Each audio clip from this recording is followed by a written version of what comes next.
hoy. Y vamos a pasar la lista. Ya recuerde que la lista por ahora, más que funcionar como mecanismo de control directo o de coacción directa, es más bien para saber cómo está yendo su participación, su asistencia, para propósitos como de planificación de la escuela. ¿Bien? Veamos, Nicola Alarcón. Muy bien.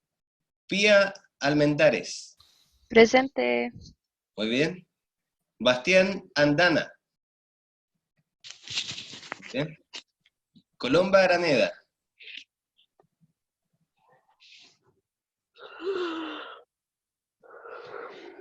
Angelina, ¿puede silenciar su micrófono mientras? Recuerde que si lo ocupamos, después hay que dejarlo en silencio. Así evitamos cualquier percance. Colomba Araneda, ¿no? Daniela Araneda.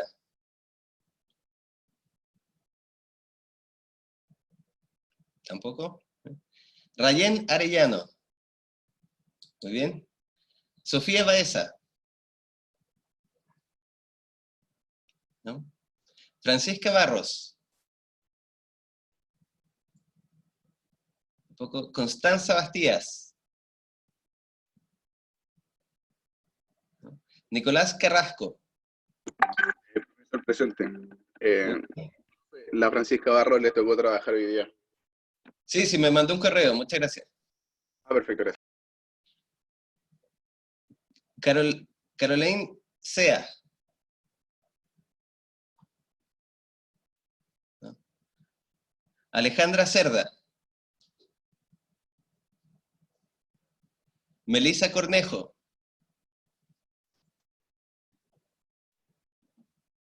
Araceli Dorner. Melissa, muy bien. Araceli. ¿No? Paula Figueroa.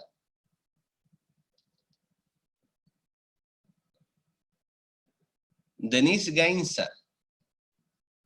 Muy bien. María Ignacia González. Muy bien. Krishna Hernández. ¿No? Michelle Herrera. Muy bien. Lisette Jara. Ahí está Krishna, ya, ok. Perdón, Tamara Jara. Muy bien. Krushenka Largo.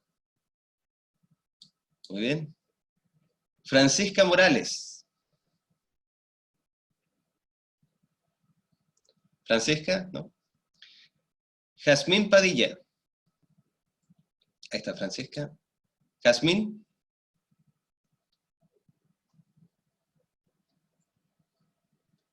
Jazmín no. Sofía sí. Sofía Baeza. Déjeme colocarla. Sofía Baeza, muy bien.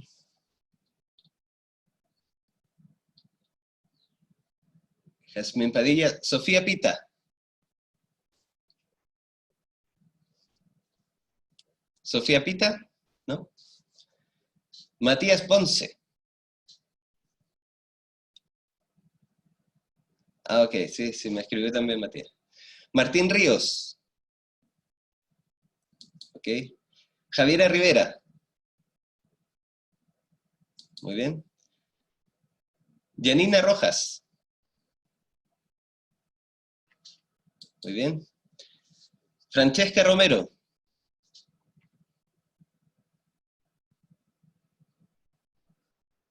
Francesca, ¿no? Gabriel Rosenbach. Presente. Muy bien. Sofía Rubio. Muy bien. Vanessa Salazar.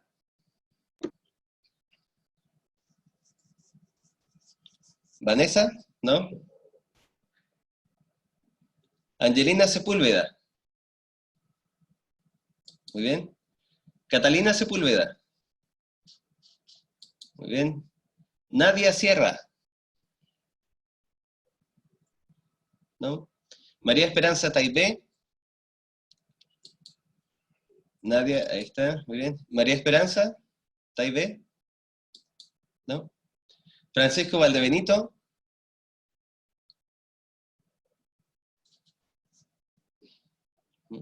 Gabriela Vallejos.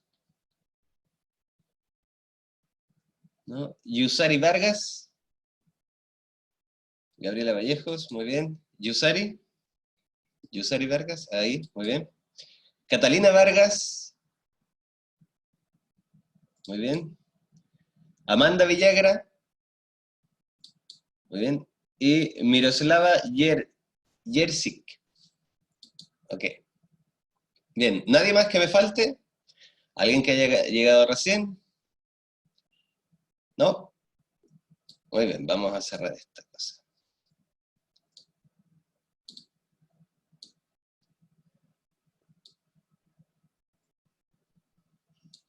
Francesca Romero.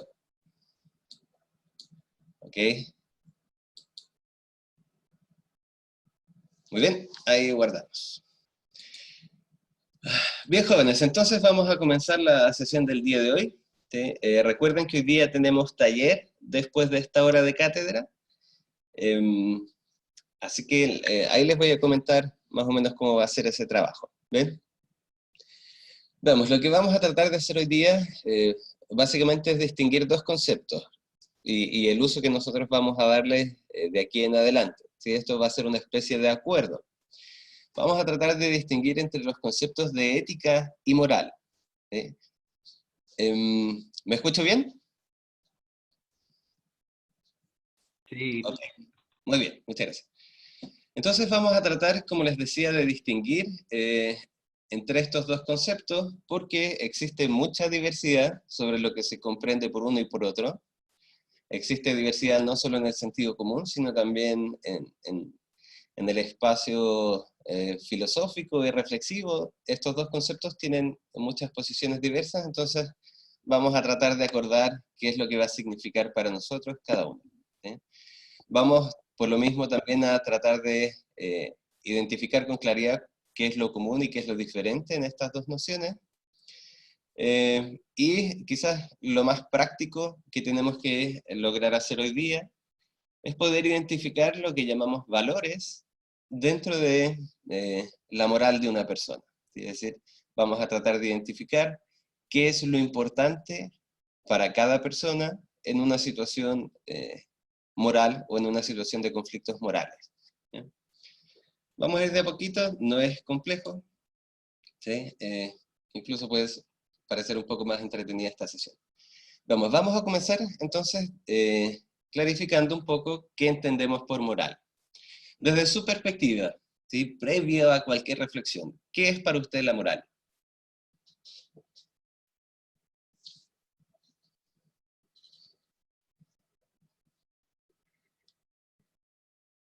De lo que Cuéntenme. dentro de una sociedad. ¿Ya? ¿Es lo que se cree o lo que se valora dentro de una sociedad? Muy bien, eso es un acercamiento. ¿Qué otra noción conciben ustedes sobre moral? ¿Qué es lo que entienden por moral? Si yo les digo el sujeto era inmoral, ¿qué quiero decir con eso? El sujeto de la micro era inmoral. Moral ¿Ya? son como los acuerdos de la sociedad y según eso se va viendo qué es moral o no. O ¿Ya? sea, Muy bien. no sé si se entiende. Sí, es decir, a ver, usted enfatiza que la moral tiene que ver con una especie de acuerdos sociales. ¿Sí? Exacto, sí, Muy eso. bien. Y según eso, por ejemplo, como dice Bastián también, o como dice Denise, se establecen ciertas normas o ciertos valores. ¿Sí? Exactamente, básicamente, a grosso modo, eso es lo que vamos a entender por moral. ¿Sí? Ese conjunto de normas, valores, que de alguna manera uno aprende socialmente o retiene socialmente, que como dice Pía, establecen lo que está bien o está mal. ¿Sí? Y en cierta forma, también como dice Janina, suponen un sujeto racional que es capaz de guiar sus acciones por estos valores. ¿Sí? ¿Sí? Y eso muestra, como dice Melissa también, que el comportamiento de las personas puede ser juzgado bien o mal, correcto o incorrecto. ¿Sí? Entonces, muy bien, como ves, nuestro sentido de moral no se va a alejar demasiado de lo que ustedes ya entienden por moral. ¿Sí? Básicamente la definición formal es esta que aparece aquí abajito. Vamos a entender por moral un conjunto de normas, costumbres y valores que regulan una conducta social. Es decir, déjeme ocupar el lapicillo este. Si yo soy un sujeto cualquiera, ¿sí? Voy a conformar mi propia identidad, quién soy, ¿sí? A partir de lo que vamos a llamar moral. Es decir, yo como persona tengo ciertas normas, tengo ciertos valores y he adquirido ciertas costumbres que regulan mis acciones, ¿sí? Por ejemplo, hoy día yo llegué a la hora a hacer la clase, ¿sí? Me levanté temprano, preparé el material, verifiqué que todo estaba bien, ¿sí? Es decir, realicé un conjunto de acciones. Yo les pregunto, ¿por qué realicé este conjunto de acciones para asegurar la clase? ¿Por qué lo hice? ¿Qué me llevó a levantarme temprano, a hacer todas las cosas que hice? ¿El compromiso previo? Ya, muy bien. Por ejemplo, el compromiso previo que yo tenía con la escuela y con ustedes. Es decir, para mí, ese compromiso es importante. ¿Qué otra cosa pudo haberme llevado a realizar esas acciones? Puede ser su costumbre de hacerlo siempre, ¿no? Muy bien, como dice Sebastián y como dice Catalina, puede ser mi costumbre, es decir, yo estoy habituado, ¿sí? Cada vez que hago clases, a levantarme previamente, a preparar y asegurarme que todo esté bien, ¿sí? Como dice Catalina, porque es mi trabajo, es mi profesión, y desde ahí yo valoro lo que hago, me importa lo que hago. Entonces, realizo todo ese conjunto de acciones en base a esas costumbres que tengo, en base a aquello que yo creo que es importante, ¿sí? Y en base también a ciertas normas, como dice Nina, que la sociedad impone y que yo he aceptado para mí, ¿sí? Por ejemplo, la norma de la puntualidad, ¿sí? El hacer y llevar los compromisos a tiempo. Eso lo he aprendido lo he adquirido a partir de las normas que nuestro espacio social tiene, ¿sí? Eso me lleva a cumplir con el horario, etc. Es decir, ¿se comprende? Yo realizo un conjunto de acciones, usted también las realizó hoy día, ¿sí? Y lo que guió esas acciones, lo que me ayudó a comprender qué es lo que tengo que hacer y cómo tengo que hacerlo, es esa moral. Es decir, es ese conjunto de valores, es ese conjunto de normas y es ese conjunto de creencias que yo tengo para mí mismo. ¿Me explico? Muy bien, ¿sí? Es sumamente importante hasta aquí que notemos que esta definición de moral, ¿sí?, enfatiza el carácter personal y propio de estas normas, de estas costumbres y de estos valores. A pesar que usted y yo estamos en la misma sociedad, por decirlo así, nuestras normas, costumbres y valores no necesariamente son los mismos. Por ejemplo, no todos los profesores van a hacer y van a realizar las mismas acciones que yo, porque se orientan por valores que son diferentes, a pesar que todos vivimos en la misma, por decirlo así, sociedad. ¿Me explico? Todos nosotros vivimos en el mismo espacio social, pero usted y yo no necesariamente valoramos, no necesariamente nos guiamos por las mismas normas y no necesariamente tenemos las mismas costumbres. ¿Vamos bien hasta ahí? Ok.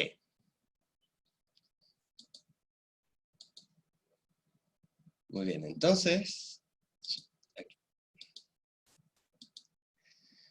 Analicemos un pequeño ejemplo, ¿sí?, y donde vamos a empezar a complejizar de a poquito esta noción de moral y ver en realidad el problema que este concepto de moral nos lleva a reconocer. Tomemos, por ejemplo, una acción, un conjunto de acciones. La maternidad, si lo miramos desde esta perspectiva, es un conjunto de acciones, ¿no es cierto? ¿Qué es lo que hace una madre?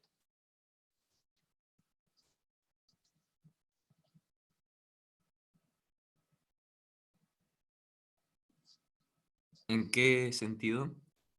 ¿Qué acciones realiza alguien que se llame a sí misma o pueda ser reconocida a sí misma como madre?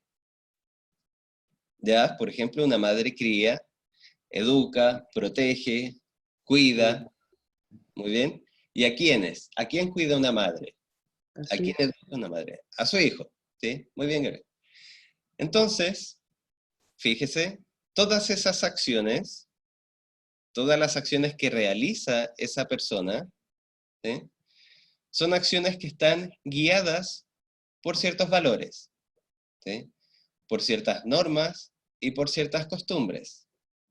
Es decir, el ejercicio de la maternidad, déjenme ir para atrás.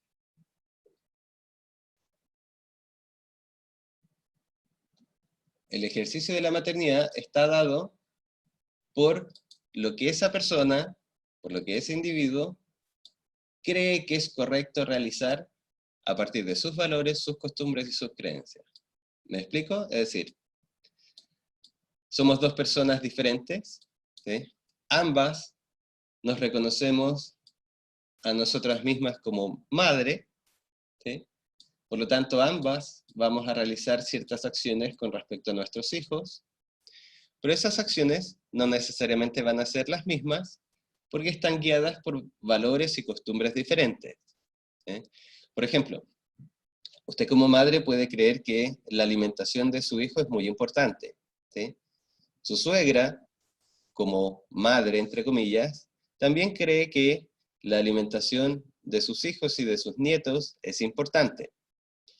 Desde sus costumbres y desde sus valores, usted como madre joven, ¿sí?, probablemente crea que alimentar a sus hijos sanamente significa darles más verduras, menos pan, ¿sí?, más frutas, etc. Es decir, las acciones de alimentar a su hijo, ¿sí?, como madre, están guiadas por los valores que usted tiene y sus costumbres, ¿sí? Pero ¿qué pasa con su suegra? ¿Cómo va a entender la alimentación? Para su suegra, alimentar a su hijo o su nieto, ¿necesariamente pasa por alimentarlo con frutas, verduras, etcétera? Puede ser, depende de la suegra, la crianza que ella tuvo. Ya, va a depender entonces de la suegra, de la crianza, de la cultura y de los valores que ella tenga, ¿sí? Antiguamente, por ejemplo, se entendía que a los niños que estaban bien gorditos, bien coloraditos y que comían pan, por ejemplo, eran niños sanos, ¿sí? Entonces, desde ahí, ella realizaba sus acciones en base a lo que ella creía, ¿sí? ¿Me explico? Entonces, hasta ahora podemos tener dos personas que se reconocen a sí mismas como madres, ¿sí?, pero que realizan acciones diferentes con sus hijos, porque los valores, las normas y las culturas que ellas han apropiado para sí son diferentes, ¿sí? Hasta aquí, ¿vamos bien?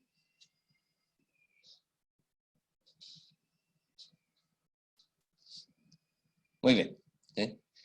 Entonces, la moral o la discusión sobre moral llega a un punto o se establece en un punto de manera problemática, porque uno puede preguntarse de a dónde deben provenir estos valores, de a dónde deben provenir estas costumbres que forman parte de nuestra moral. Para algunas personas, las costumbres que debemos seguir y los valores que debemos seguir son aquellos que están de acuerdo con la naturaleza humana. Para otras personas, esos valores y esas costumbres no tienen que ver con la naturaleza humana, sino que tienen que ver con un aprendizaje social y un contexto cultural. Se lo voy a graficar de esta forma. Tenemos una perrita, ¿sí? Esta perrita acaba de dar a luz a sus cachorritos, ¿sí? ¿Qué es lo primero que va a hacer o cuáles son las acciones que esta perrita va a realizar con sus cachorros?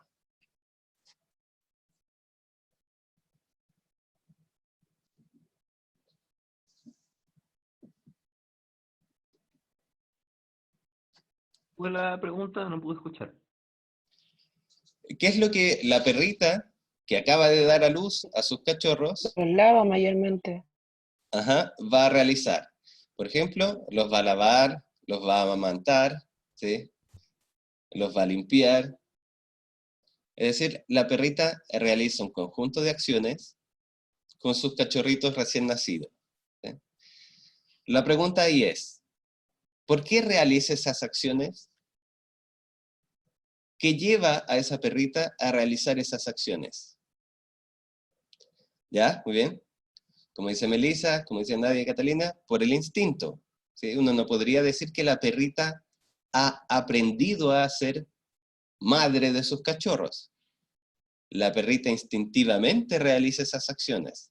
Es decir, la perrita, por naturaleza, ¿sí?, desde su propia naturaleza y desde sus propios instintos, se establecen ciertas guías para sus acciones. ¿Sí? La naturaleza, por decirlo así, como dice Gabriela, le muestra la necesidad de hacerse cargo de esos cachorros, de cuidarlos, de protegerlos. ¿Sí? Es decir, en el caso de la perrita, no hay un aprendizaje social que le diga qué es correcto y qué es incorrecto con respecto a sus cachorros. Todo eso proviene de sus propios instintos. ¿Bien hasta ahí? Ok. Ahora, cambiemos del animal no humano y pasemos al animal humano. ¿Qué pasa con una mujer que acaba de dar a luz a su hijo? ¿Sí? Las acciones que va a realizar, por ejemplo, amamantarlo, ¿sí?, o cuidarlo. ¿Diría usted que son también instintivas, surgen por naturaleza? Yo diría que no. Ya, vamos a discutir eso ahora. Algunas, por ejemplo, dicen como Gabriela, llora y cuando lo ve tiene el instinto de cuidarlo. ¿Sí? Como Catalina también dice que tiene el instinto de cuidarlo. ¿Sí? ¿Por qué podría ser que no? ¿Por qué podría ser que dependiese de la mujer? Porque hay algunas mujeres que no sienten apego de forma inmediata con el hijo. ¿Ya? Si como dice Gabriela, hay mujeres que no sienten ese apego. ¿Eso quiere decir que esas mujeres no tienen ese instinto? ¿No se desarrolla en su naturaleza ese instinto para hacerse cargo, cuidar a esos niños? Yo creo que un poco los instintos vienen más desde el inconsciente, por así decirlo, y luego la cosa, el No, amamantarlo o no, creo viene que más, no más del consciente. Entonces, en ese caso, está podría ser nacida. basarse de eso, del apego, pero conscientemente no querer hacerlo. ¿De acuerdo? Tratemos de hablar de uno a la vez, ¿sí? Una a la vez, ¿sí? Porque si no, colapsamos. A ver, Gabriel decía entonces que, claro, puede que, a ver si entendí bien entre medio, que este apego no surja del todo, ¿sí?, que no surja del todo de ella, así como también dice Francisca, que por ejemplo si es un embarazo no deseado, entonces no va a sentir esos instintos, ¿sí? Yo hablo que nacen desde el inconsciente, según yo. Ya, de acuerdo, nacen desde el inconsciente, entonces eso sería que los va a tener y por lo tanto puede reprimirlos o no reprimirlos. Es decir, toda mujer, toda persona que da a luz a un niño va a tener estos instintos, aunque los acepte o los niegue, pero todas los van a tener, ¿sí? Por ejemplo, como Yusari también dice, a Puede ver, ser. Es que uno tampoco lo puede.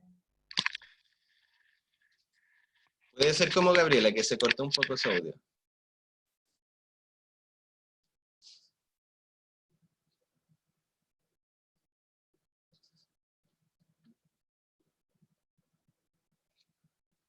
No, Gabriela se le cortó un poquito su audio, así que no pude escucharla del todo.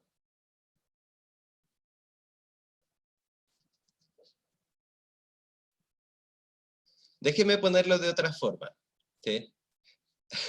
Sí, no se preocupe. Pongámoslo de otra forma. A ver, parecen estar de acuerdo ustedes en que no todas las mujeres van a expresar ese instinto, ¿sí? No todas las mujeres que dan a luz a sus hijos, por ejemplo, los van a cuidar. No todas las mujeres que dan a luz a sus hijos los van a amamantar, ¿sí?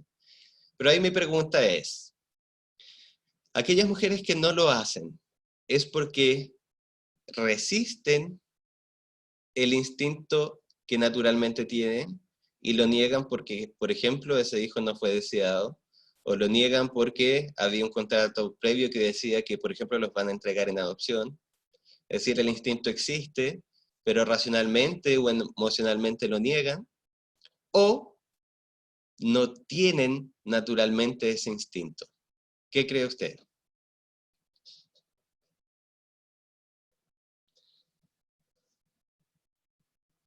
¿De acuerdo? Entonces, para Gabriela, siempre existiría ese impulso. Puede que después cedan a ese impulso o lo nieguen, ¿sí? Puede que por la depresión, como diría Janina, nieguen o dejen de lado ese impulso, ¿sí? ¿Ya? Muy bien. Entonces, acá quiero que vean el problema que se presenta, ¿sí? A ver. Para algunas personas hay ciertos valores, ciertas conductas que al parecer debiesen ser universales, ¿sí? Debiesen darse en cada ser humano, ¿sí? ¿Por qué debiesen ser universales? ¿Por qué debiesen darse en cada ser humano?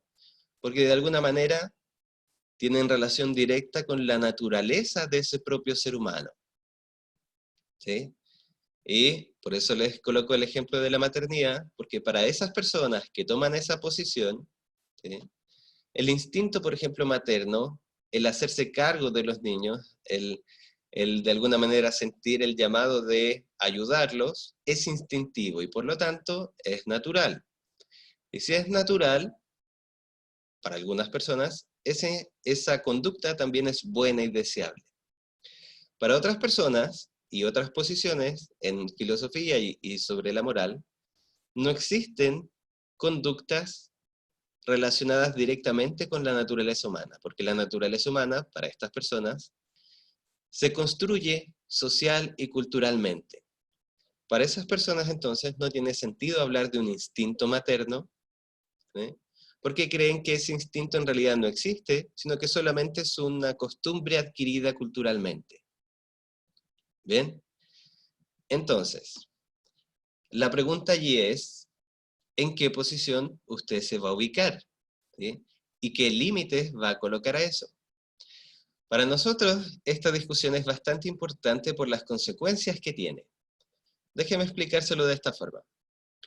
Supongamos que yo tomo la primera posición, esta posición que cree que hay ciertas conductas que responden a una naturaleza humana y por lo tanto son universales, es decir, cualquier ser humano las sentiría, cualquier ser humano está obligado a realizarlas y por lo tanto es exigible para cualquier ser humano. ¿Hasta allí me explico con respecto a esa primera posición naturalista? ¿Sí? Muy bien. Si hay dudas, pregúnteme nomás. Entonces, para estas personas que son naturalistas, hay ciertos instintos maternos que cualquier mujer que da a luz a sus hijos va a tener. Esa mujer puede tratar de ignorar ese instinto materno. Esa mujer puede tratar de darle cabida a ese instinto materno y cuidar a sus hijos. Pero en uno y en otro caso, todas las mujeres que dan a luz lo tienen, porque es instintivo, es natural. Entonces, para estas personas, una mujer que no se hace cargo de ese instinto materno, una mujer que, por lo tanto, no cuida a sus hijos, que no intenta alimentarlos, estaría realizando una acción correcta o incorrecta. Depende de lo social. No, pues que ahí recuerde, estoy tratando de explicarle la primera posición. La primera posición, A mí que se es, me cortó la clase en un momento, entonces puede que me haya perdido algo. lo repito, Gabriel, ¿sí? Como dicen las compañeras, sería incorrecta. Para la primera posición, naturalista, es decir, esta persona que cree que hay ciertas costumbres, ciertos valores y ciertas conductas que provienen de la propia naturaleza, el no alimentar a sus hijos, por ejemplo, el no criarlos, el no educarlos, sería incorrecto. ¿Por qué? Porque estaría yendo contra lo que naturalmente ocurre en todo ser humano. Efectivamente, Yusari, ¿sí? Esa es la razón. La ventaja de esa posición naturalista es que permite juzgar a todas las personas. Por ejemplo, usted está en un CEFAM, ¿sí? Al CEFAM llega una mujer con sus hijos, ¿sí? ¿Cómo sabe usted que son sus hijos? Porque tiene los papeles que indican que ella es la madre, ¿sí? Sin embargo, los niños vienen sucios, desprolijos, con los moquitos colgando. Desde la posición naturalista, ¿usted puede juzgar las conductas y acciones de esa madre con sus hijos? Exactamente, ¿sí? Claro, podemos juzgarla y podemos decir que las acciones que ella realiza están o son incorrectas, porque sus hijos no están siendo educados, no están siendo cuidados, y por lo tanto ella no está guiando sus acciones por algo que es y debiese ser natural a ella, ¿sí? Pero recuerde, Gabriela, en la capacidad para juzgar las acciones de todas esas madres tiene que ver con la posición que estamos tomando. Nuestra posición es, existen conductas que son naturales, y por lo tanto existen conductas que todo ser humano debe realizar, por ejemplo la maternidad, que es instintiva y natural, y por eso nosotros podemos juzgarlo. Déjeme mostrarle la otra posición. La otra posición, la que, como dice allí, valora el contexto social más que la naturaleza humana, va a decir, no hay un modo único de ser madre. ¿Por qué no? Porque cada cultura define acciones que son diferentes sobre la maternidad, ¿sí? Hay culturas donde una madre entrega a sus hijos a la comunidad y la comunidad los cría. Hay otras culturas donde no existe en rigor el concepto de madre porque simplemente se da a luz a un niño que después ese niño sigue independientemente con respecto a esa persona. O, como dice Sofía, porque finalmente todos somos diferentes y tenemos valores y culturas diferentes, ¿sí? Ahora, exactamente, depende de las creencias, depende de cada uno. ¿Cuál es el problema con esa segunda posición? ¿O cuál es la ventaja? La ventaja de esa posición es que de alguna manera yo puedo respetar todos los modos diferentes de ser madre. Si una madre no quiere alimentar a sus hijos, ¿sí?, directamente con su leche materna, sino que quiere alimentarla de otra forma, muy bien, va a decir esta persona, porque está ejerciendo su maternidad de acuerdo a sus propias creencias, ¿sí? Si esta madre, por ejemplo, llevándolo al espacio de la salud, no quiere vacunar directamente a sus hijos, ¿sí?, porque de acuerdo a sus creencias, las vacunas les hacen más daño que el bien que producen, entonces, ¿puede juzgarlo usted desde esta segunda posición? No. ¿Lo ve? Y esa quizás es la desventaja. Desde la posición relativista, que así vamos a llamar a esta posición, todos los valores, todas nuestras costumbres y todas nuestras normas son relativas, es decir, dependen de cada uno y de cada cultura. Y por lo tanto, la capacidad para juzgar universalmente a todos, para emitir juicios sobre qué es lo correcto y qué no para todos, se pierde. Yo ya no puedo decir que esa madre que no está vacunando a su hijo, ¿sí?, está haciendo algo incorrecto. Yo ya no puedo decir que esa madre que llega al CEFAM con el niñito sucio y sus mocos colgando, está haciendo algo incorrecto. ¿Por qué? Porque depende, porque es relativo, porque quizás está haciendo lo mejor que puede dentro de su espacio cultural y su contexto. ¿Me explico?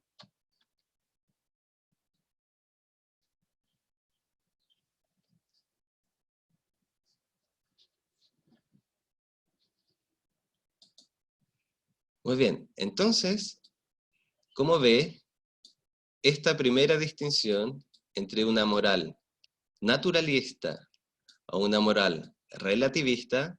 Es bastante compleja, ¿sí?, y genera consecuencias bastante graves. Por una parte entonces tenemos la posición naturalista y por otra parte tenemos la posición relativista.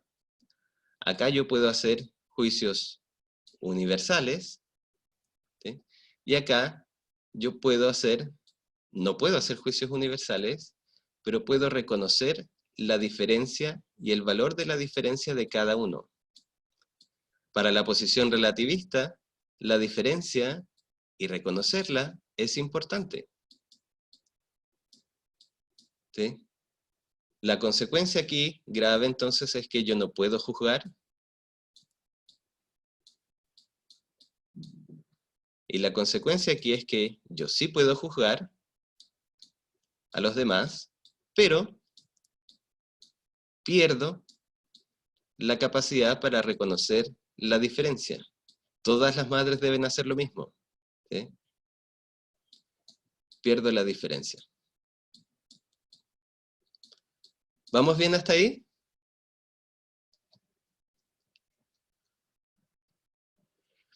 Gabriela, es que efectivamente eso es parte de la discusión, ¿sí?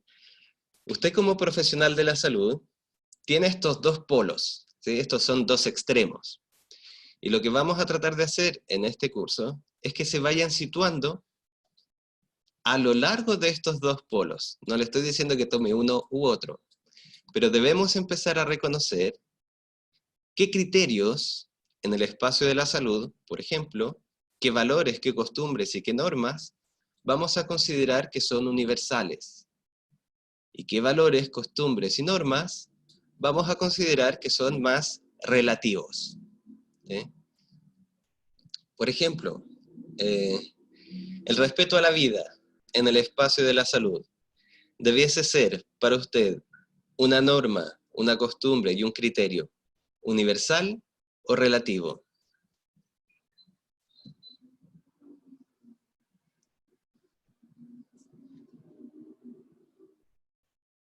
¿Ya? Muy bien.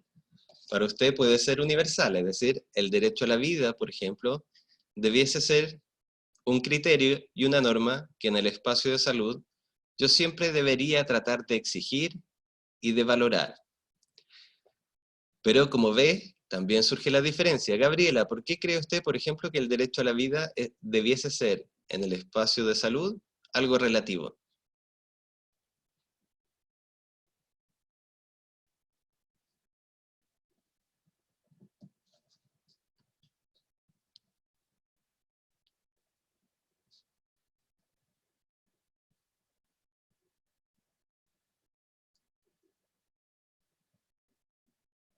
Exactamente. ¿Ve? Como dice Gabriela, hay situaciones particulares donde este derecho, que en algún momento para todos es universal, no necesariamente se vuelve aplicable. Pero de nuevo, entonces, eso depende de su posición, ¿sí? Hay profesionales de la salud que, incluso en esas circunstancias que dice Gabriela, van a seguir velando por el derecho universal a la vida, ¿sí? Es importante para esos profesionales la vida del feto, la vida de la madre, ¿sí?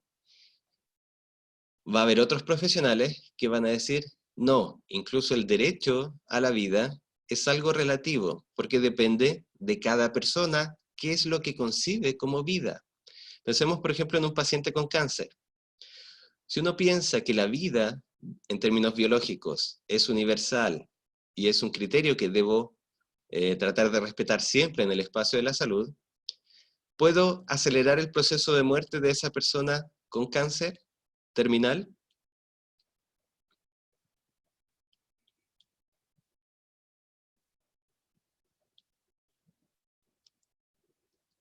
No, se fija porque estaría, como dice Janina y Ignacia, estaría transgrediendo ese principio universal, ¿sí?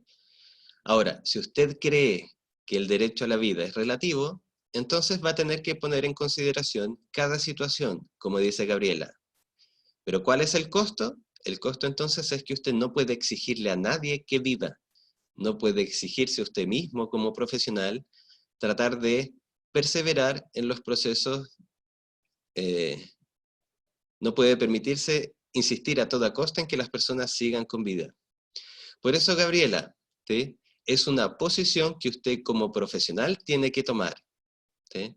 En el espacio de la salud vamos a ver que hay contextos sumamente diferentes. Por ejemplo, desde el sujeto que se quería suicidar, quiso terminar con su vida y no lo logró. Llegó a la sala de urgencia. Entonces usted tiene que aplicar su criterio, su perspectiva valórica.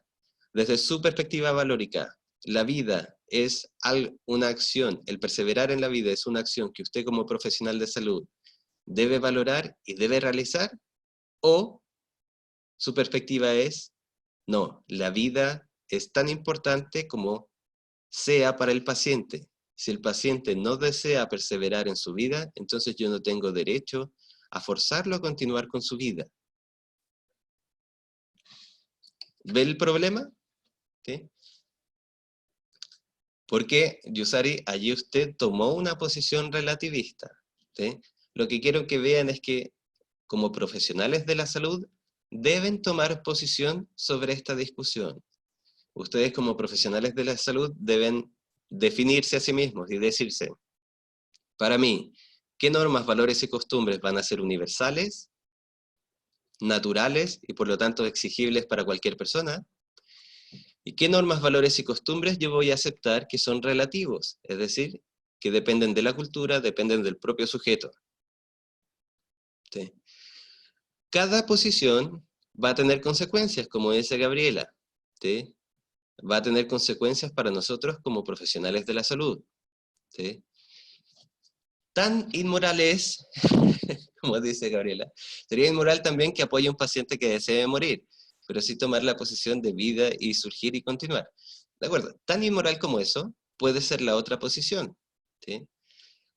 Por ejemplo, bueno, eso lo van a ver en bioética y más adelante, pero el perseverar a toda costa en la vida de un paciente también puede ser considerado desde el espacio de la salud como la producción de un daño. ¿Sí? Eso se llama incluso encarnecimiento terapéutico, cuando los profesionales de la salud hacen todo lo posible por hacer que el paciente siga con vida biológica, a pesar incluso de sus propios deseos y a pesar incluso de que ese paciente no tenga posibilidades reales de mejoría. ¿Sí? Entonces, sinteticemos un poquito. ¿Sí? Teníamos que la moral entonces es este conjunto de normas, valores y costumbres. ¿Sí?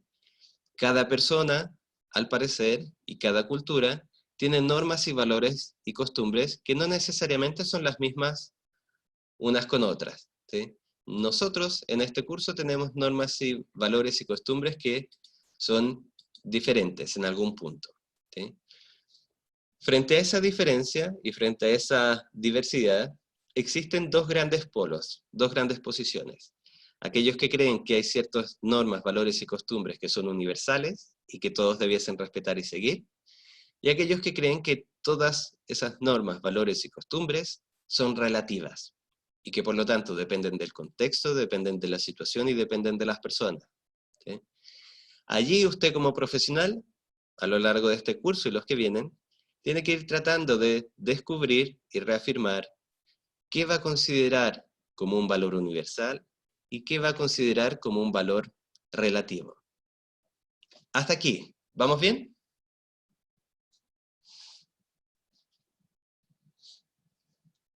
Muy bien. ¿Dudas, consultas sobre esta pequeña distinción?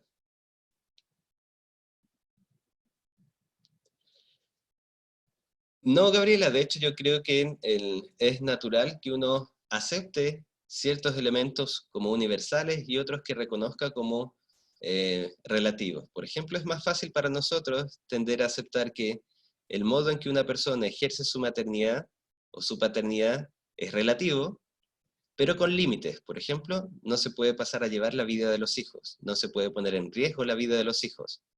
Y esos límites son criterios que uno cree que son universales. ¿Se fija? Yo puedo aceptar que, y puedo reconocer que usted como madre puede alimentar a su hijo como cree, de acuerdo a sus costumbres. ¿Sí? Eso es relativo. Pero no puede aceptar que usted como madre, en ese ejercicio de maternidad, pase a llevar la vida de su hijo. Es decir, para mí esa norma, o ese criterio, o esa costumbre es universal. Y así uno va ganando su posición, o como dice Yusari, una especie de equilibrio. Pero esa es la reflexión que cada uno tiene que hacer. ¿Sí? Porque en el espacio de la salud, la cantidad de problemas y situaciones complejas que vemos son enormes. ¿Sí? Bien. Entonces, ¿por qué las personas actúan moralmente? ¿Por qué se guían por esta moral? Porque básicamente nosotros creemos que al actuar de acuerdo a estos valores, vamos a ser plenos o felices. ¿Sí? Al actuar como yo creo desde mis principios y convicciones, como padre o como madre, yo creo que voy a estar realizando acciones que me van a volver más pleno, más feliz. ¿Sí? Por eso es que las personas son tan reacias también a cambiar lo que creen. ¿Sí? Recuerde y fíjese, por ejemplo, en los pacientes, cuando usted trata de hacerles entender algo que va contra sus propias creencias o convicciones. Los pacientes y sus familiares normalmente no van a querer cambiar, porque eso en lo que creen es lo que de alguna manera creen que los van a hacer felices y plenos. ¿Sí? Por eso las personas son tan férreas con respecto a sus creencias. Ya, ¿qué vamos a entender entonces por ética? ¿Sí? Si moral era ese conjunto de normas, costumbres y valores, ¿sí?, que guían mis acciones, entonces la ética va a ser para nosotros algo diferente. Lo primero y lo más importante para nosotros es que la ética va a ser una reflexión. ¿Una reflexión sobre qué? Recién dijimos que mi moral, moral 1, no necesariamente es igual a su moral. ¿Sí? En el espacio de la salud usted cree que hay que realizar ciertas acciones con los pacientes. En el espacio de la salud yo creo que hay que realizar otras acciones con los pacientes. Entonces, ¿qué va a ocurrir? Que vamos a tener situaciones donde vamos a entrar en lo que llamamos conflictos morales. ¿Sí? La señora quiere acompañar a su hija al procedimiento, ¿sí?, porque está preocupada por su hija, porque siente que su hija la necesita. ¿Sí? Es decir, quiere entrar porque todo lo que ella cree, todo lo que ella valora, le dice que es importante entrar y acompañar a su hija. ¿Me sigue hasta ahí? Ok. Usted como profesional, y según el protocolo de atención, no puede dejar entrar a la madre. Usted valora el protocolo porque ese protocolo finalmente está hecho para producir seguridad en el examen. ¿Sí? Entonces, ¿qué ocurre allí? Usted no puede, y no cree que es correcto, dejar entrar a esa madre con su hija. Entonces allí se produce un conflicto. Al tiro le respondo a Martín. ¿Ve el conflicto? La madre quiere entrar, porque sus valores le dicen que es importante entrar y acompañar a su hija, ¿sí? Pero usted como profesional no puede permitirle entrar a esa madre, porque desde sus creencias se vulnera el protocolo y se pone en riesgo la seguridad de la propia paciente. ¿Ve el conflicto que se produce? Antes de responder a lo de ética, ok, ¿sí? Entonces allí, en ese conflicto yo tengo que resolver, ¿entra la madre? ¿No entra la madre? ¿Qué es más importante? ¿La tranquilidad emocional de la hija o cumplir con el protocolo? Se genera un conflicto. ¿Sí? Ese conflicto nosotros le vamos a llamar conflicto moral. ¿Sí? Entonces, ¿cómo se resuelve el conflicto? ¿Cómo se sale del conflicto? ¿Sí? Más que resolverlo, ¿cómo se sale? Existen distintas formas. La forma más normal y común es que usted simplemente le diga, señora, no puede entrar. ¿Resolvió el conflicto?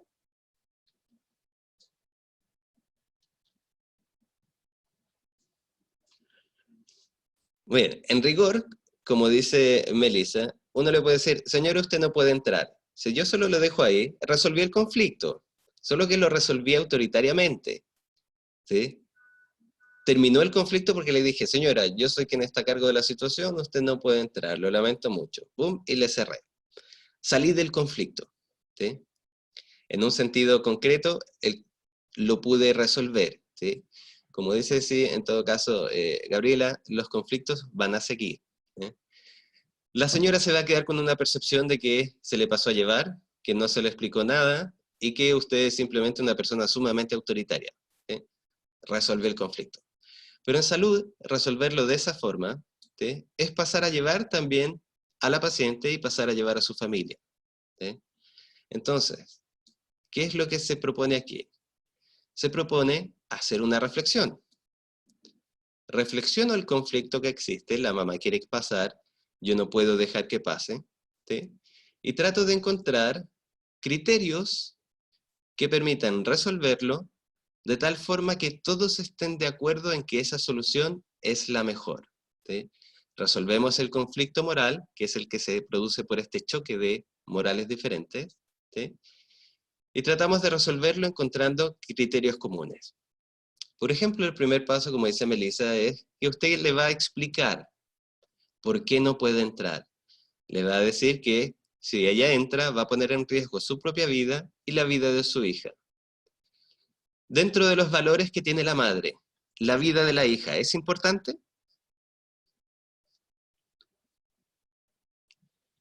Muy bien, ¿sí? Entonces, la madre va a poder reconocer que lo que importa en esta situación, más que la compañía emocional, es la seguridad y la vida de la hija.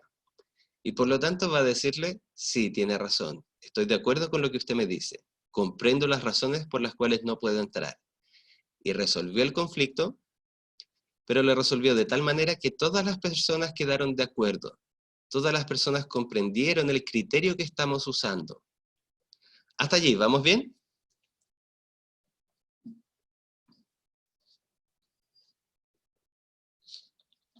Muy bien, déjeme responder entonces ahora las preguntas.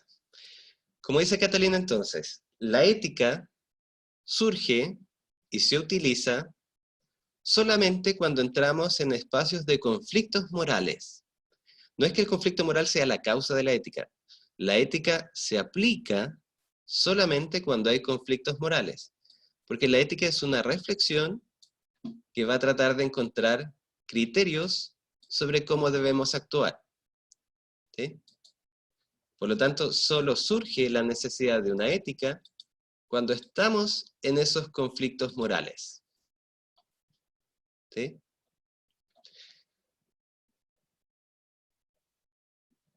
Ahora, estoy mirando las preguntas para atrás. ¿Sí?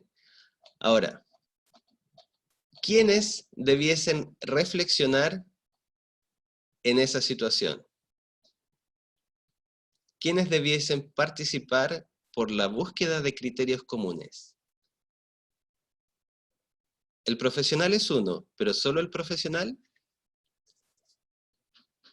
¿Quiénes debiesen dialogar para poder llegar a un acuerdo? Exactamente, el profesional, la madre, el paciente. ¿Lo ve? Porque son ellos quienes están en el conflicto. Y son ellos quienes deben estar de acuerdo con la solución al conflicto moral. Exactamente, a resolverlo. Si yo excluyo a cualquiera de los involucrados en el conflicto moral, voy a resolver el conflicto, ¿sí? Pero no lo voy a resolver éticamente. No lo voy a resolver tomando en cuenta y en consideración a cada una de las personas. Y eso para la ética es fundamental. ¿Cómo vamos hasta ahí?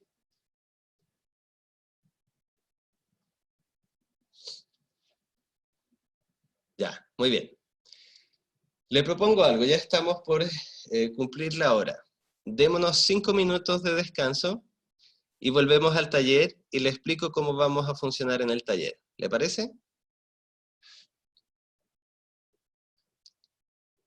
Ok. En el mismo link, ¿sí? Solamente no necesita desconectarse. Solamente voy a pausar la grabación estos 5 minutos. ¿Ok?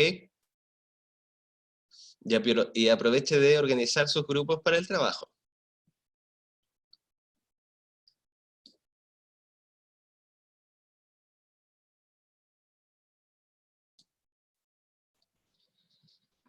Bien, jóvenes. Volvemos entonces. Como ve, aquí frente a suyo debemos tener la diapositiva del taller. ¿La ve bien? Ok. Entonces, les voy a comentar básicamente cómo vamos a ir procediendo con esto de los talleres. ¿Sí? Hoy día realizamos el primer taller, que es este. ¿Sí? La idea es que una vez que lo realice usted dentro de esta hora del taller, ¿sí? Me lo envíe al correo que aparece allí, mario.silva.casa@gmail.com. ¿Sí? Ese taller no lo vamos a evaluar, no se lo voy a calificar inmediatamente, ¿sí? Pero necesito tener la referencia de su trabajo. Va a formar parte de una especie de portafolio que vamos a ir realizando a lo largo de todos los talleres de estas sesiones. ¿Me explico? Cada taller nuevo va a integrar ese portafolio. ¿Sí? Y así vamos a poder construir distintos momentos de evaluación del trabajo en línea. ¿Sí? ¿Vamos bien hasta ahí? Ok. Entonces este taller lo realizan con su grupo, me lo envían, ¿sí? Aprovechando esta hora de taller, y yo lo voy almacenando y usted también lo va almacenando para ir conformando el portafolio. Así la semana siguiente yo les voy a retroalimentar rápidamente sobre lo que vi de los talleres y qué debemos ir mejorando. ¿Bien? ¿Qué pasa con las personas? Por ejemplo, si algún compañero o compañera le pregunta, si algún compañero o compañera no pudo asistir hoy día, este taller lo puede realizar individualmente. ¿Sí? Si tiene circunstancias laborales o qué sé yo, lo realiza hoy día, el material va a quedar subido a la plataforma, me lo envía a mi correo, ¿sí? Pero la diferencia es que le voy a dar un poco más de tiempo de entrega, que va a ser hasta mañana, ¿sí? En el entendido que hoy día no puede asistir a ninguna sesión por encontrarse trabajando o en alguna circunstancia particular. ¿Bien? Si ese compañero o compañera que faltó hizo el taller individualmente, pero forma parte, por ejemplo, de sus grupos, ¿sí? No hay problema que después siga realizando los talleres grupales en la medida en que pueda participar de estas sesiones de taller. ¿Me explico? Es decir, si hoy día eventualmente no puede participar, lo hace individualmente, y luego se integra en los siguientes talleres a sus respectivos grupos. Hasta aquí. ¿Todo bien y claro?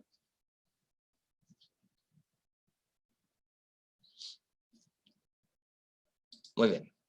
Vamos entonces con el taller. Básicamente vamos a discutir la siguiente situación, que es muy parecida a la que estábamos comentando.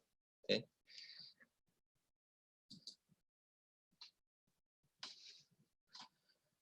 Denise, ahí en ese caso, por ejemplo, si tiene dificultades de conectividad para la cátedra, no va a poder participar del taller mismo. ¿Sí?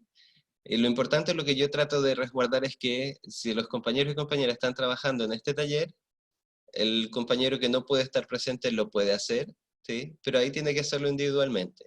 ¿Ya? Si tiene dificultades de conectividad del tipo que no puedo conectarme a internet, ¿sí? Esa es su situación, o no puedo entrar a la plataforma. Ah, ya. Bueno. De alguna manera, si la compañera puede participar del proceso de taller por WhatsApp o cualquier otra forma, o llamada telefónica, por mí, bien. ¿Sí? Solo quiero hacer la diferencia que si no puede participar de cualquier otra forma en el taller junto a ustedes, lo puede hacer individualmente. ¿Sí? ¿Bien? Ok.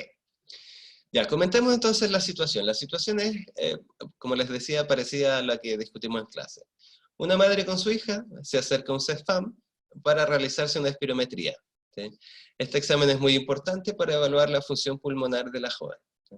Al llegar son recibidas por un guardia, quien les indica dónde deben ir. ¿Sí? Cosa curiosa porque la función de los guardias en general no es esa, pero casi siempre tienden a colaborar en ello. Finalmente encuentran dos módulos de atención funcionando: admisión y la OIRS, ¿sí? La Oficina de Informaciones, Reclamo y Sugerencia. En admisión le indican dónde serán atendidas y la sala de espera donde deben aguardar. La joven está algo nerviosa, pues no se ha sentido muy bien, y le pide a su madre que entre con ella. La madre comprensivamente le ha dicho que no se preocupe, que ella va a estar allí. Tras unos minutos de espera, aparece en este caso el tecnólogo médico, quien confirma el nombre de la joven, para luego hacerla pasar al box. Sin embargo, en ese espacio no están solos, en el box no están solos, sino que además están presentes 3 kines, por lo que el espacio queda muy reducido y le solicita a la madre que espere afuera. La presencia de los kines está allí en ese box porque el CEFAM les destinó ese espacio para trabajar. No están con pacientes, pero sí están haciendo su trabajo administrativo como corresponde. ¿Sí? La madre entonces accede, mira a su hija y le dice que no se preocupe, que todo va a estar bien. La joven la deja partir, deja que su madre se quede afuera, pero se empieza a poner, naturalmente, cada vez más nerviosa y ansiosa. El tecnólogo le pide a la joven que tome asiento, le explica en qué va a consistir el examen, diciendo que le pondrá una pinza en la nariz y una boquilla, en la que deberá soplar con todas sus fuerzas y de una sola vez eliminar todo el aire que tenga en los pulmones. Va a repetir el proceso 3 veces, ese era el procedimiento normal, ¿sí? Y al finalizar le va a entregar, le va a comentar que los resultados serán enviados a donde corresponde. No le van a entregar los resultados a ella. Finalmente, con los nervios, la joven debe realizar el proceso 6 veces, porque su respiración estaba agitada, su respiración estaba conflictuada, ¿sí? No podía quedarse tranquila.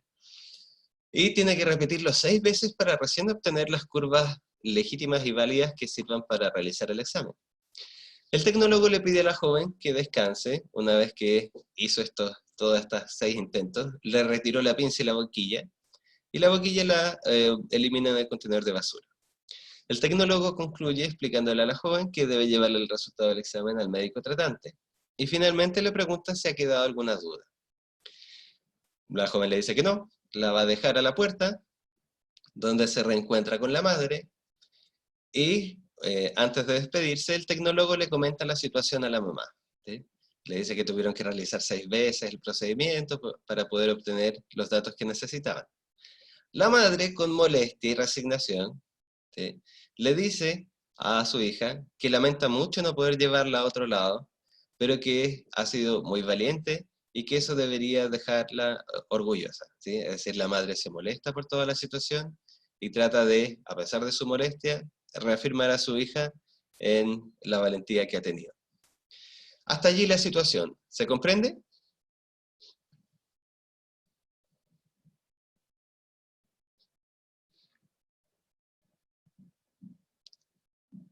Muy bien.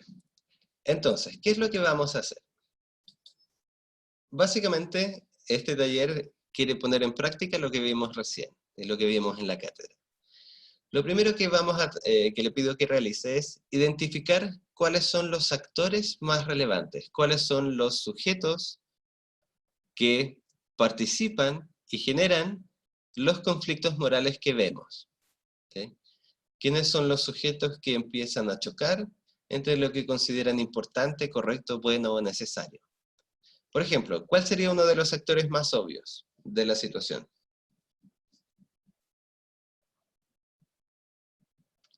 Muy bien, la mamá evidentemente es uno de los actores, ¿sí? Luego, tras identificar todos los actores, ¿sí?, que son varios, como ustedes han visto, la mamá, el tecnólogo, la paciente, incluso ahí yo les voy a ayudar con alguno. Hay un actor que en general siempre pasa a formar parte de nuestros conflictos en el espacio de la salud, y no son necesariamente los profesionales ni los pacientes, y normalmente es el actor que menos se ve, ¿sí? ¿Quién cree usted que es? No. El guardia no necesariamente, ¿sí? Recuerde, los conflictos se producen porque chocan valores, chocan criterios, chocan principios, ¿sí?, sobre qué es lo importante. ¿Quién normalmente es uno de los actores que decide en el espacio de la salud qué es lo importante?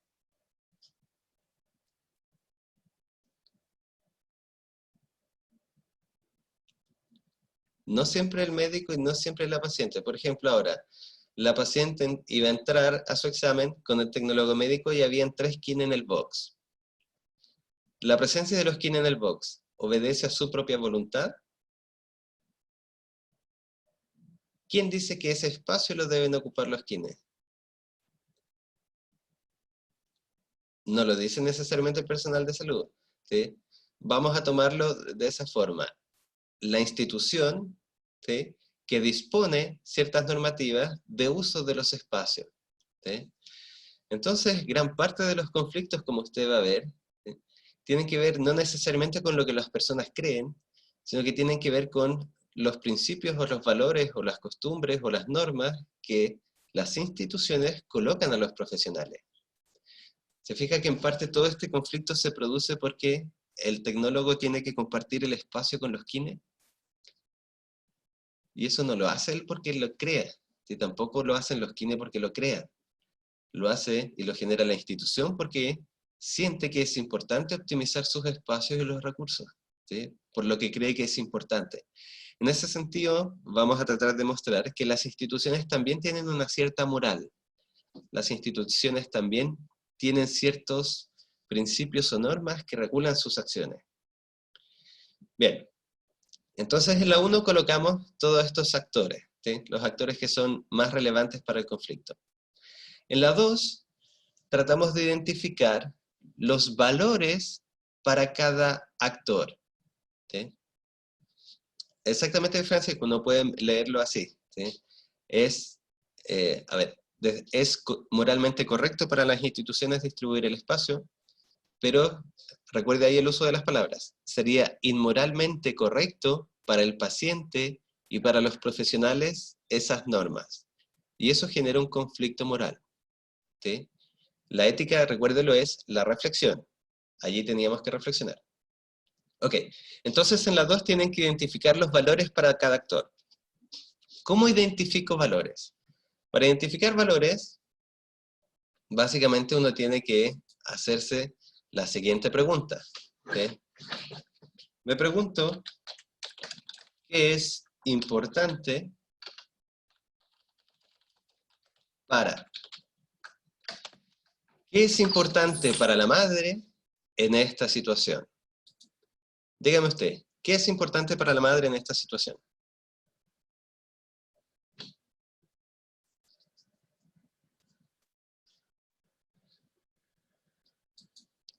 Muy bien, que la hija se sienta cómoda. ¿Qué otra cosa es importante? La seguridad. Muy bien.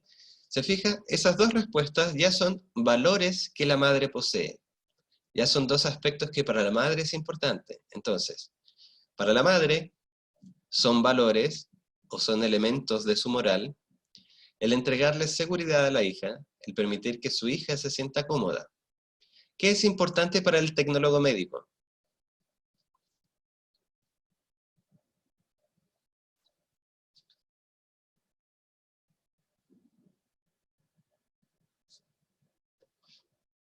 Atender bien a la paciente, muy bien, el bienestar de la paciente, muy bien, ¿ve? Ahí tiene dos valores, dos elementos que el tecnólogo médico considera importante y que guían sus acciones. Por lo tanto, tiene dos elementos de la moral del tecnólogo médico. ¿Sí? Si yo le pregunto, ¿qué es importante para la institución? ¿Qué es importante para el CEFAM?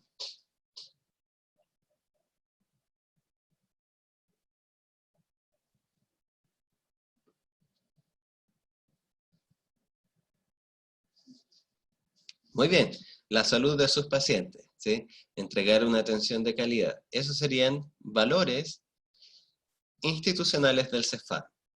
¿Ves? Entonces la 2 tiene que hacer ese listado. ¿Sí?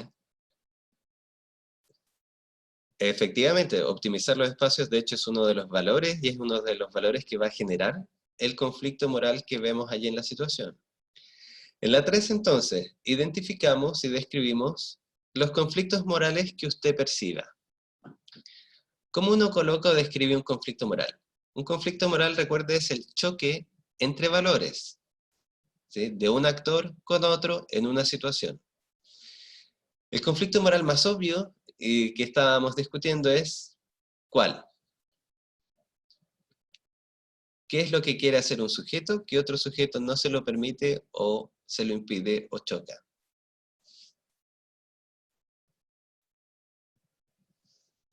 Muy bien, entonces el conflicto tiene que describirse así. Un conflicto moral viene dado porque la madre quiere entrar al procedimiento y acompañar a su hija, mientras que, y esa es la contraparte del conflicto, se fijan en un conflicto siempre hay dos partes, mientras que el tecnólogo médico se lo impide porque trata de hacer cumplir el protocolo de atención, o porque el tecnólogo médico quiere mantener la seguridad del espacio. ¿Me explico? Los conflictos morales siempre, lo más importante, es que describan las dos o más partes que están chocando. Si yo solo digo dejar entrar a la madre, no estoy mostrando la otra parte del conflicto. ¿Quién no la deja entrar y por qué razón? Y la madre quiere entrar y por qué razón. ¿Me explico?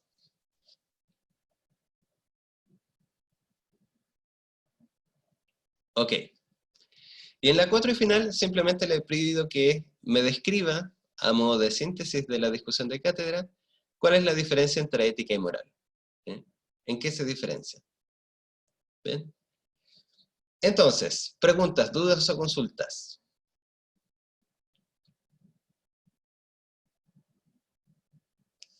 ¿Nada? Yo. Dígame.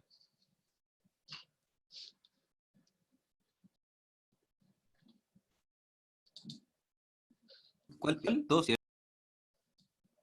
Se cortó, no alcanzo a escuchar mucho.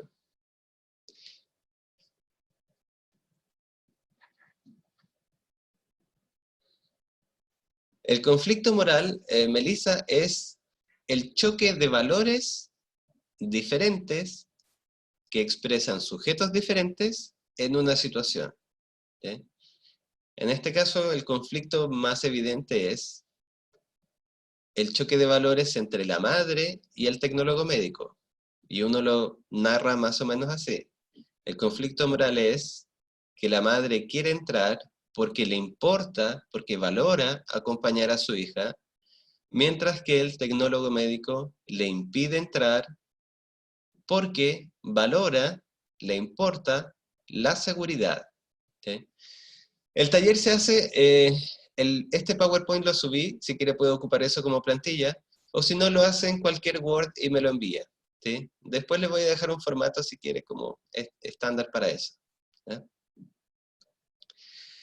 Martín, efectivamente también puede ser. ¿Sí? Por eso, depende de cómo ustedes lean los valores que el tecnólogo médico tiene y que le impiden acceder.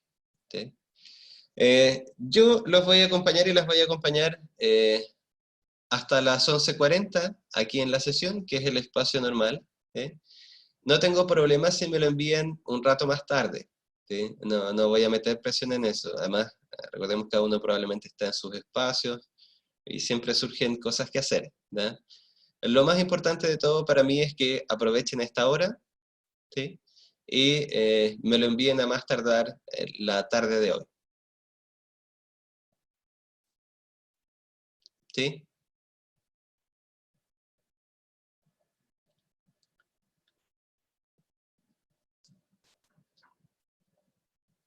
¿Ok?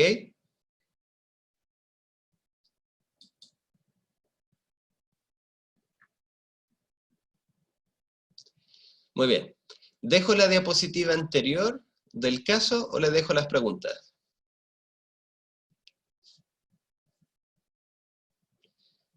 Muy bien, dejaré puestas entonces las preguntas para que las vayan copiando y escribiendo. ¿Ya? Las voy a dejar, las voy a dejar un ratito, unos 5 minutos, ¿sí? Y luego vuelvo a la diapositiva anterior. ¿Ya? Hágame todas las preguntas que necesite, que desee. Copie rápidamente las preguntas. También puede pegarle un pantallazo. Eh, bueno, Martín, al menos en este taller sí pueden ser de a 2 personas. ¿Ya? Sí, efectivamente, Melissa, el taller está también en el portal. ¿Ya? Si es que no pueden acceder a él, no sé cómo andará el portal, ¿sí? Le dejo allí la imagen. ¿Ya? Me quedo entonces esperando sus consultas o dudas.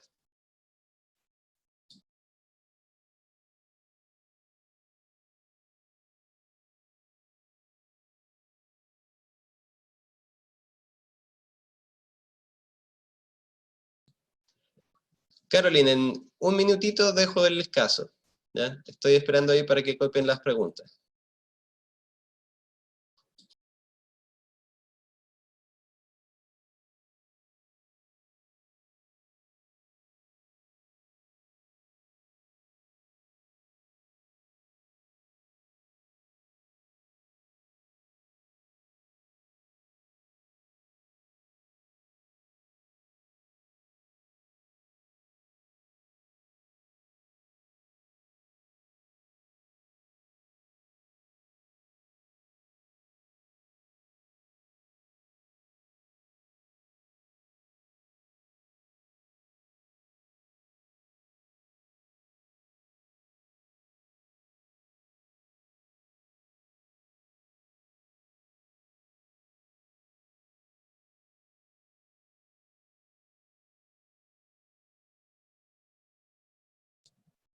Sí, Sofía, se puede hacer en Word, no hay problema.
Muy bien, Francisca. Sí, como les decía, básicamente la asistencia, especialmente en las primeras sesiones, es más de control para tener una idea de cómo está siendo el proceso para todos, más que para hacer efectivo el porcentaje de inasistencia o de reprobación. ¿Ya? Así que no se preocupe con eso.